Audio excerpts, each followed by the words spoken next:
Hello, good morning mga senior. Narito na naman ako, magsisimula naman ako mag-vlog.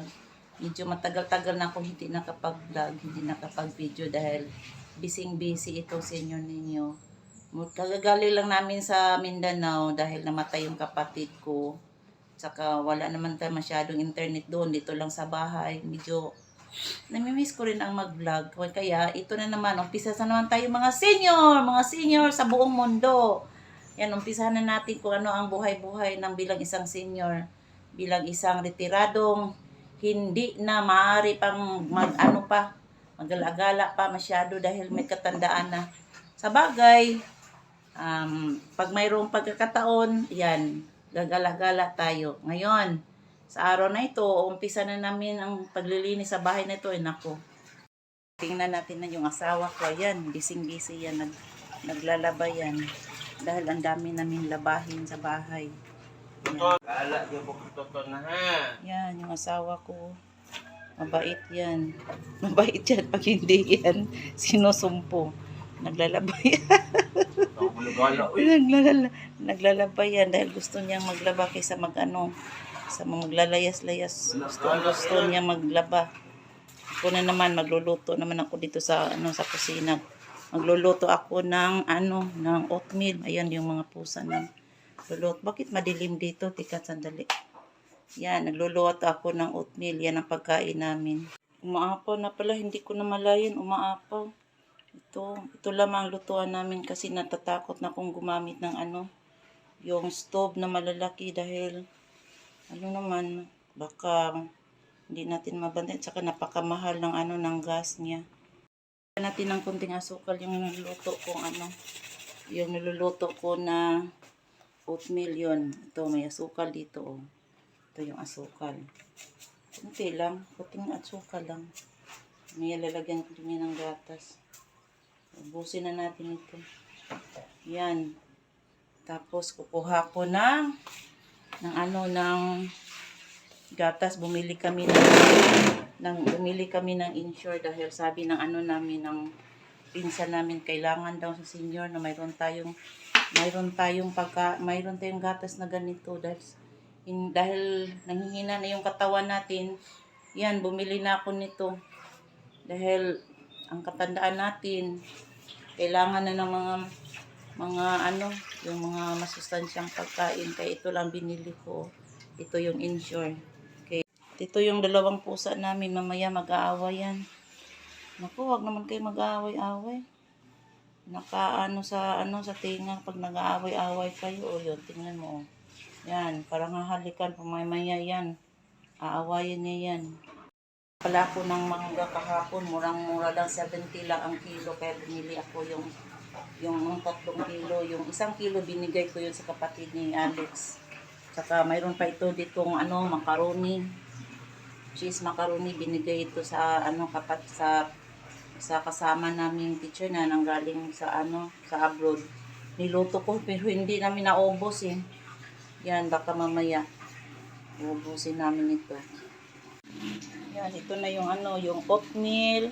Ilagyan ko na lang ng gatas para hindi pa ako mag-iinit-init pa ng tubig. Nilagay ko na lang dito sa oatmeal ko. Tapos, ito yung kay Alex, yung sa husband ko. Ito na yung tinapay. Ito na yung pang namin.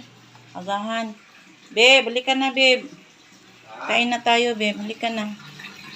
Kain na tayo dahil alasukso na. Balik ka na. Kain mo na tayo. Yan. Pakain mo na ang mga senior kasi baka magugutuman na naman ito mga senior. Mamaya gagawa ako ng mango juice or shake ba para mayroon kaming sustansya sa katawan. Kain mo na ang mga senior ng agahan. Ito lang muna yung oatmeal at saka yung tinapay. Mamaya baka na naman yung isipin namin pananghalian. Hindi ka na, babe. Kaya na tayo, babe. Lilinis pa tayo mamaya. Kain mo na kami mga senior, ha. Ito yung si Alex ko, oh. Si Alex, oh. Nagugutom yan. Sige, babe. Kain ka ng kain, babe. Kain ka ng kain dahil mamaya maglalaba ka. Kawawa naman yung husband ko. Naglalaba. Pero gustong-gusto niya maglaba. kaysa maghiga-higa. Namimiss daw niyang maglaba. Ilang weeks kami doon sa Mindanao. Akyat tayo dito sa taas mga senyor dahil marami tayong mga tutupiin na mga damit na labhan namin nung pagdating kaagad namin. Naglaba kami kaagad. Yun. Ang dami-dami oh. Tingnan mo. Tutupiin ko muna ito.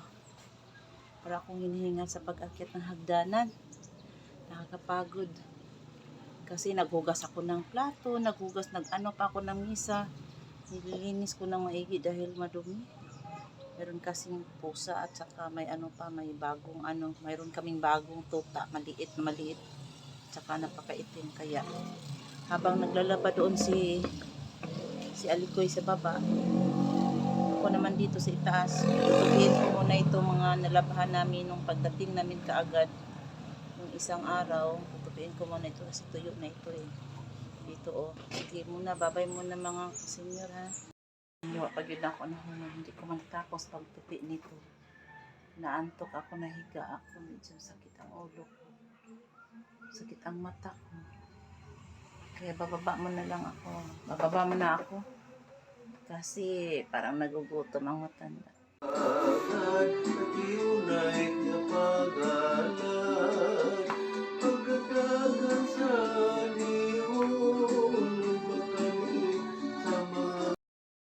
Tapos na kaming kumain. Iyan, nananghalian na kami. Itlog lang ulam ko at saka longganisa dahil hindi maganda pakiramdam sa katawan ko. Yan, tapos na namin kumain. Ayan, na si Alikoy. Tapos na maglaba. Yan, kanta-kanta na siya.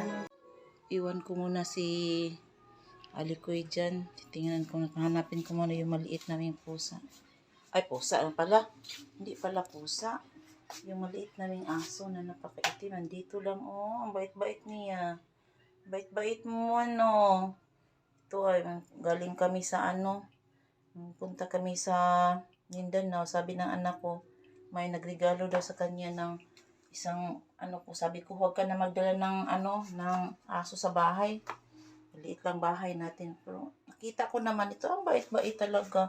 Ang bait, pinapangalan ko itong Shadow dahil napaka-itim-itim niya. Munti ko nang naapakan.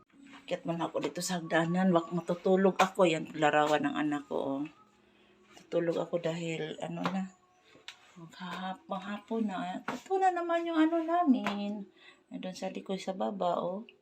Oh, itong pusa namin. Kaya ako dito dahil naantok ako. Matagal na pala tayo. Dali natin antukin. Yan, hindi ko pa rin natapos-tapos ang pagtutupi ng mga damit. Naantok na ako. Higa muna ako dito. Yan, sa labas makikita yung labas namin. Oh, doon. May malawak na malawak na lugar. Hindi kami makadaan dyan kasi binakod na yan. May bakod dyan. Oh, sin.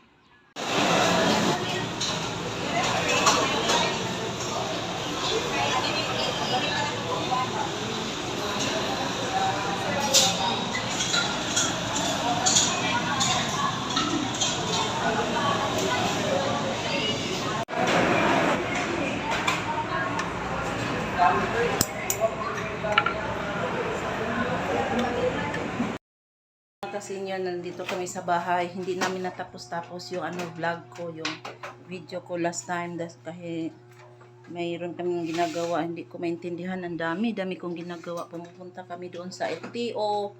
Pumupunta kami doon sa Manila Memorial. Ayan, naayos ko yung namin, transaction namin. Yun, i-renew namin yung ng motor.